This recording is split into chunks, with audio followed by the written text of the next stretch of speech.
തോസിൻ്റെ പിൻഗാമിയായിട്ടാണ് ഓരോ മാർപ്പാപ്പമാരും കത്തോലിക്ക സഭയിൽ അറിയപ്പെടുന്നത്. അതായത് സഭയുടെ അമരത്ത് ഉള്ളത് മാർപ്പാപ്പ. ആ മാർപ്പാപ്പയ പത്രോസിൻ്റെ പിൻഗാമി, യേശുവിൻ്റെ ശിഷ്യനായിരുന്ന പത്രോസിൻ്റെ പിൻഗാമി.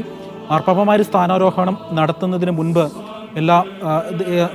മുൻപും മറ്റ് പ്രധാനപ്പെട്ട വിശേഷ ദിവസങ്ങളിലെല്ലാം തന്നെയും മാർപ്പാപ്പമാർ നേരിട്ട് ഈ കബറിടത്തിൽ വന്ന് ധൂപാർപ്പണം നടത്തിയതിനു ശേഷമാണ് ഈ പ്രധാനപ്പെട്ട ദിവസങ്ങളിൽ ചടങ്ങുകളിലേക്കൊക്കെ പോകുന്നത്.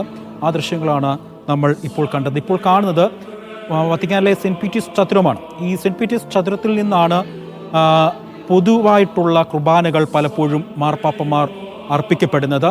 അത് വിശുദ്ധരുടെ ഗണത്തിലേക്ക് വാഴ്ത്തപ്പെട്ടവരെ വിശുദ്ധരുടെ ഗണത്തിലേക്ക് പെടുന്ന ആ ദിവസവും മറ്റു വിശേഷ ദിവസങ്ങളിലെല്ലാം തന്നെയും ഈ ചതുരത്തിൽ നിന്നുകൊണ്ടാണ് കുർബാന അർപ്പിക്കപ്പെടുന്നത്. കാലാകാലങ്ങളായി അങ്ങനെ തന്നെയാണ് ഓരോ മാർപ്പാപ്പമാരും ചെയ്യുന്നത്.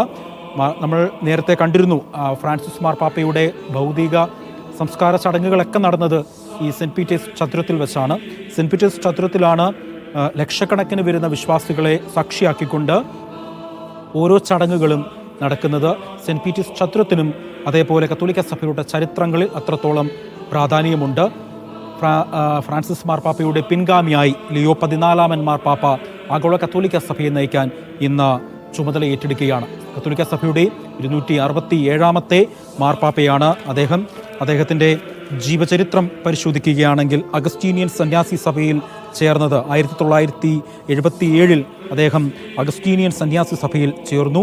ഒപ്പം തന്നെ പ്രഥമ വ്രതവാഗ്ദാനം 1978 സെപ്റ്റംബർ മാസം 2-ാം തീയതി അദ്ദേഹം പ്രഥമ വ്രതവാഗ്ദാനം എടുത്തു. 1981 ഓഗസ്റ്റ് മാസം 29-ാം തീയതി നിത്യവ്രതവാഗ്ദാനം അദ്ദേഹം എടുത്തു. 1982 ജൂൺ മാസം 19-ാം തീയതിയാണ് അദ്ദേഹം പൗരോഹിത്യം സ്വീകരിക്കുന്നത്. മാർപ്പാപ്പയുടെ ഏറ്റവും വലിയ പ്രത്യേകത എടുത്തു പറയേണ്ടത് അദ്ദേഹം മിഷണറി ആയിരുന്നു എന്നുള്ളതാണ് എടുത്തു പറയേണ്ടത്. പെറുവിലാണ് അദ്ദേഹത്തിൻ്റെ മിഷണറി ജീവിതം ആരംഭിക്കുന്നത്. വൈദികനായി 1982 ശേഷം 1985 മുതൽ പെറുവിലെ മിഷണറിയായി അദ്ദേഹം പ്രവർത്തിച്ചു. പിന്നീട് 1999 അഗസ്റ്റീനിയൻ സഭയുടെ ഷിക്കാഗോയെ പ്രവിശ്യയുടെ പ്രൊൺഷാളായി അദ്ദേഹം നിയമിതനായി. 2013 2001 മുതൽ 2013 വരെ അഗസ്റ്റീനിയൻ സഭയുടെ പ്രയോർ ജനറലായി അദ്ദേഹം സേവനമനുഷ്ഠിച്ചു. അഗസ്റ്റീനിയൻ സഭയുടെ പ്രയോർ ജനറലായി അനുഷ്ഠിച്ച കാലഘട്ടത്തിലാണ് അദ്ദേഹം കേരളത്തിൽ വന്നത്. കൊച്ചിയിൽ അദ്ദേഹം വന്നിട്ടുണ്ട്. അഗസ്റ്റീനിയൻ സഭയുടെ വൈദികരായ 2 വൈദികരുടെ പ്രഥമ ദിവ്യബലി അർപ്പണത്തിന് അദ്ദേഹം നേരിട്ട് കേരളത്തിൽ വന്നിട്ടുണ്ട്. പിന്നീട് കോഴിക്കോടും അദ്ദേഹം സന്ദർശനം നടത്തിയിട്ടുണ്ട്. അത് 2004 സെപ്റ്റംബർ മാസം 26-ാം തീയതി 2015 പെറുവിലെ ചിക്ലാഗോയെ രൂപതയുടെ ബിഷപ്പായി അദ്ദേഹത്തെ മാർപ്പാപ്പ നിയോഗിക്കുന്നത്. വത്തിക്കാനിലെ വൈദികരുടെ വിഭാഗത്തിൽ അംഗമായി 2019 ജൂലൈ 13-ാം തീയതി അദ്ദേഹത്തിന് നിയമനം ലഭിക്കുന്നു.